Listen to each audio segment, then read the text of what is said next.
Update कयूं पिया के सकरन मंझ ते एचआरजेडीयू न्यूज़ जी रिपोर्टर मोहम्मद यूसुफ मेतलो मुताबिक सकरन में कायम शहीद Benazir Bhutto veterinary and animal science university में साल 2021 जे दाख़िलनि लाइ DVM लाइ आयल शागिर्दनि जी एंट्री टेस्ट वरिती वई, जंहिंमें सिंध, बलोचिस्तान, पंजाब, आज़ाद कश्मीर, गिलगित बल्तिस्तान KPK जे 368 मां 320 शागिर्दनि एंट्री टेस्ट में हिस्सो वरितो।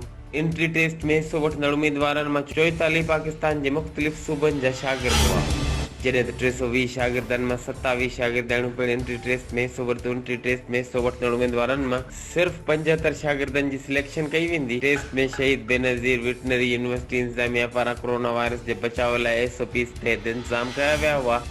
उन मौके ते यूनिवर्सिटी जे वाइस चांसलर मोहम्मद सुल्तान जेतोई मीडिया सां ॻाल्हाईंदे चयो त सिंध जी पहिरीं DVM आहे जंहिंमें प्रैक्टिकल साइड ते ज़ोर ॾींदे बहितर नमूने सां एजुकेशन ॾिनी पई वञे, जंहिं सबबु गुज़िरियल सालनि खां हिन साल चइनी सूबनि जे उम्मीदवार शागिर्दनि दाख़िला लाइ दरख़्वास्त ॾेई एंट्री टेस्ट में हिस्सो वरितो आहे।